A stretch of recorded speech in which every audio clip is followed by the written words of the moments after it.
राधे राधे दोस्तों, आप सभी का एक बार फिर से स्वागत है हमारे चैनल पे।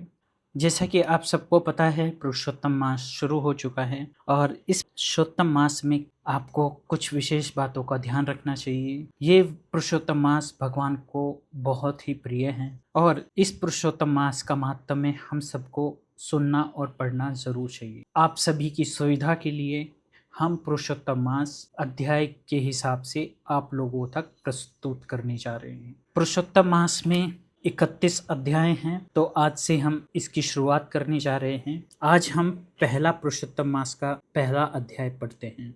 पुरुषोत्तम मास का महात्म्य। पहला अध्याय।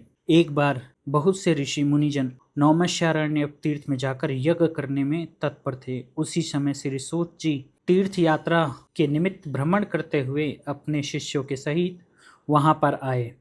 मुनि को देखकर नमस्कार कर आनंद मग्न हो गए। वल्कल वस्त्र पहने, प्रसन्न मुख, चेहरे पे कांति, परमार्थ में निपुण, चंदन से शोभायान, तुलसी की माला तथा जटाओं का मुकुट धारण किए हुए महाशरणम इस अद्भुत मंत्र को जपते हुए सूत जी को देखकर नौमिषारण्य के महर्षि लोग उठकर खड़े हो गए।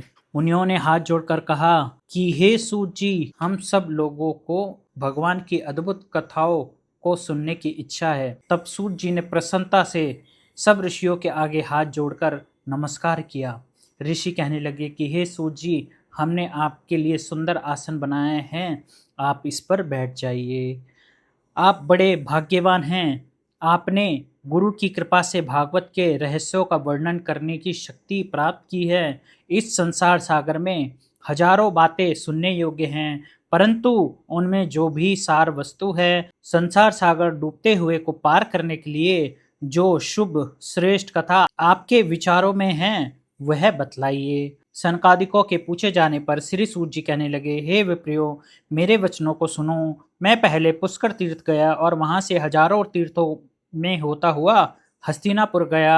वहां राजा परीक्षित अपने राज्य को छोड़कर अनेक महापुण्यवान ऋषियों के संग गंगा किनारे जा रहे थे। उनमें अनेक सिद्ध योगी और महान सिद्ध मुनि थे। मैं वहां पर उस समाज को पूछ ही रहा था, तो वहां श्री कृष्ण भगवान के चरण कमल में मन लगाए महामुनि व्यास जी के पुत्र सुखदेव जी पधारे, जिनकी 8 वर्ष की आयु, शंख के समान कद, ऊंचे और चिकने केशों में घिरा हुआ मुख, दृढ़ कंधे, चमकती हुई कांति थी। वह अवधूत वेश, ब्रह्म स्वरूप थे। ऐसे महामुनि सुखदेव जी को देखकर सब मुनि हाथ जोड़कर खड़े हो गए। तब मुनियों के बनाए हुए कमल चक्र जैसे ऊंचे आसन पर सुखदेव जी को बिठाया गया। उस आसन पर बैठे हुए ज्ञान समुद्र के चंद्रमान ऋषियों की पूजा को ग्रहण कर ऐसे शोभायमान हुए जैसे तारागण में चंद्रमा शोभायमान होता है। तो दोस्तों, ये पहला अध्याय था पुरुषोत्तम मास का जो हमने पढ़ा।